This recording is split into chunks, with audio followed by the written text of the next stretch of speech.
Hi everyone. Today we will tackle about the chapter 4, synthesis, making informed decisions. For introduction, what is the value of college level class in ethics? So, we have been introduced to four major ethical theories or frameworks: the utilitarianism, the natural law ethics, Kantian deontology, and virtue ethics. None of them is definitive nor final. What din is the use of studying them kung dili man din sila final, diba? So, it represents the best attempts of the best thinkers in history to give fully thought out answers to the questions what would I to do and what would I to do so. So, this quest has not reached its final conclusion. Instead, it seems that the human condition of finitude will demand that we continue to grapple this question. So, the story of humanity appears to be a never ending search for what it means to be fully human in the face of moral choices. So,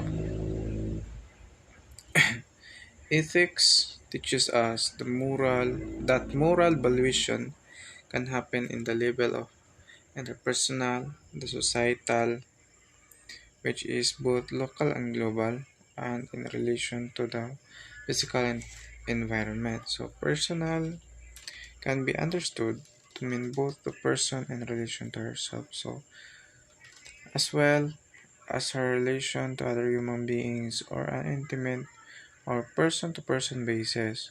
So, ethics clearly concerned with the right way to act in relation to other human beings and towards self. So, ethics tells clearly more about how to interact other human beings and also toward ourselves. So, how she takes care of herself versus how she treats herself badly. So, for example, substance abuse, suicide, many etc. So, it's a question of ethical value that is concerned mainly with her own person. Personal or refers to a person's intimate relationship with other people like her parents, siblings, children, friends, or other close acquaintances. For not most people, it is clear enough that there are right and wrong ways to deal with these familiar contacts. Ethics can help us navigate what those ways can be.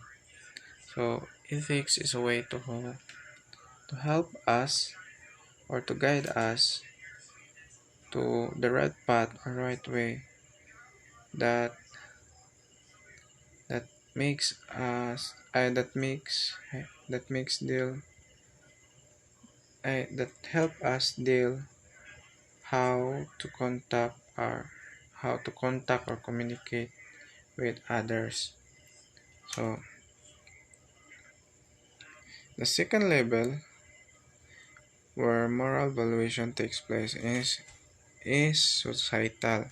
Society in this context means one's immediate community, one's neighborhood, barangay or town, the larger sphere, one's province, region or country.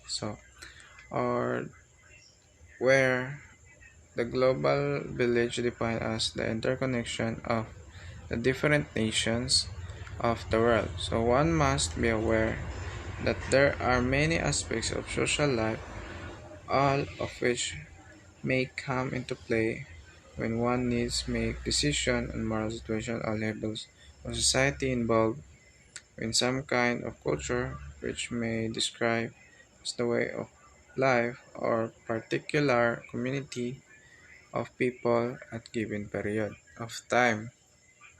So the second level. So who is Castillo Reyes? So Castillo Reyes, born in 1935 to 2014. So he attended Ateneo de Manila University in Quezon City where he earned his Bachelor of Arts degree in 1956. So he obtained his PhD in philosophy from the University of Catholic de Leuven, Belgium in 1965. Rias was one of the pioneers in the Philippines of philosophical approach known as existential phenomenology. So, the moral agent and context. So, the one who tasked to think about what is right and why it is so, and to choose to do so is a human individual. So, dili siya, dili ako, siya, kanang human, kanang to do what is right, ba? It depends man na sa each individual kung gusto ba ka mabuhat og mga kung sakto or mali ba. Naragay na sa to ang tagsa-tagsang kagalingon each human individual. So, who one is the most fundamental sense is another major topic that act philosophizing. So, the ancient Greeks even have famous sayings for it. So, it is epimania hiato, usually translated as know thyself. So, now, the word know thyself. Ilhon dyan yung mong kagalingan. So, in response to this age-old philosophical challenge, the Filipino philosopher Ramon C. Reyes,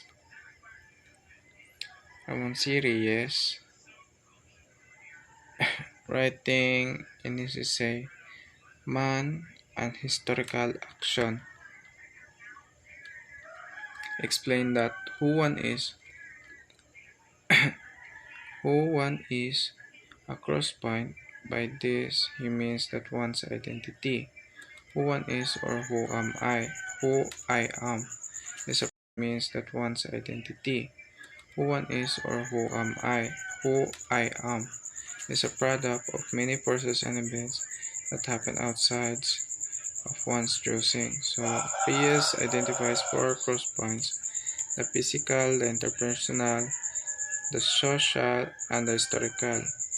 Who one is firstly is the function of physical events in the past.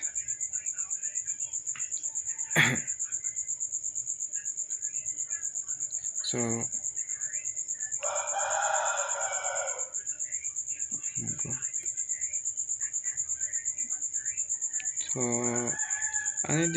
an individual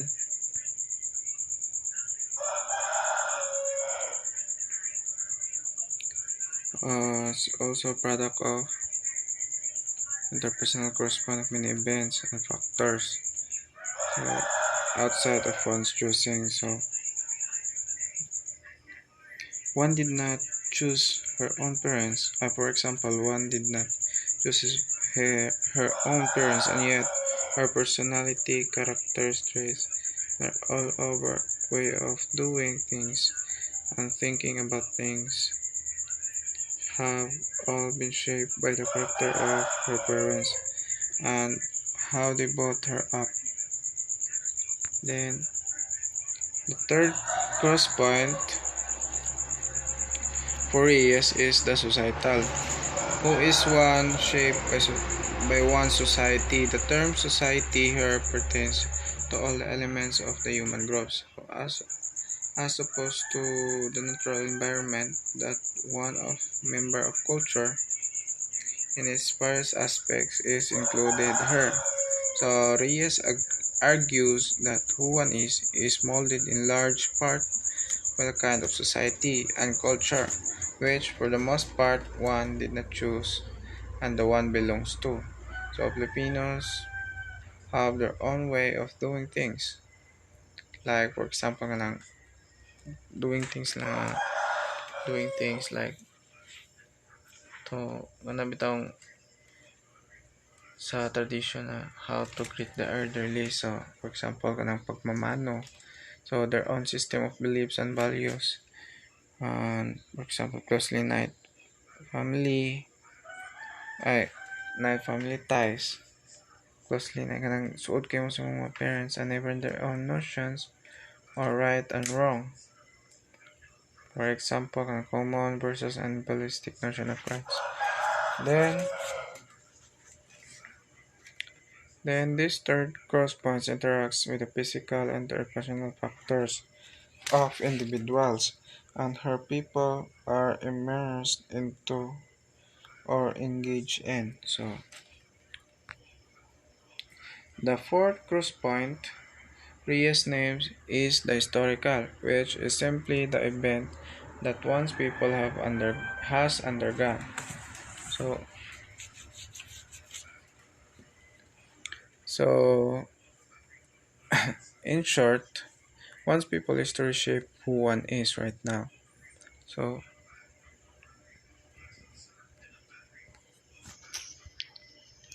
for example, the Philippines had a long history of colonization that affected how Philippine society has formed and how Philippine culture has developed. So, ga-define ang usa ka tawo sa iya or usa ka country sa iyang historical record. So, mo siya example na about sa mga colonization. So, this effect in turn shapes that an individual who is a member of Philippine society. So a major part of Philippine history is the Christianization of the islands during the Spanish conquest. So Christianity, for good or bad, has formed Philippine society and culture. So and most probably the individual Filipinos, whether she may be Christian herself or not. So the historical cross point also interacts with the previous three. Each cross point thus crosses over into the others as well. However, being a product of all these cross points is just one-sided, or who one is. According to Reyes, who one is also a project for oneself. This happens because a human individual has freedom. So this freedom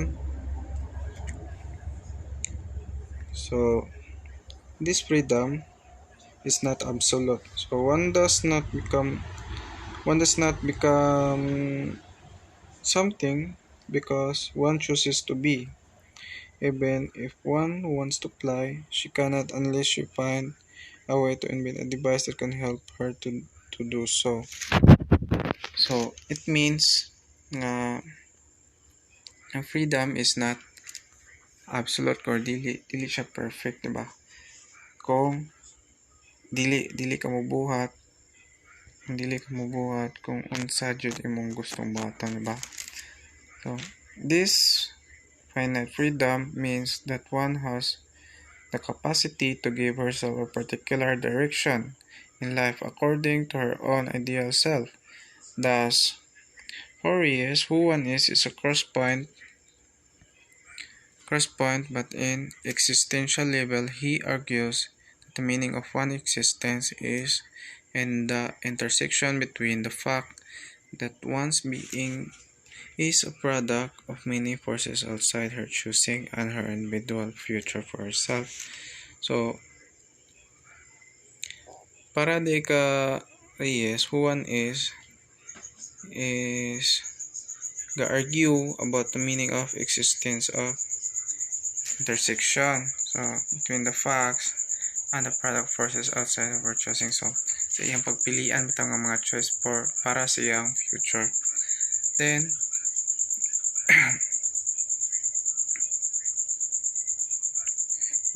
we can see that ethics plays a big role in these existential challenges of forming oneself. So, dako kayo play ang ethics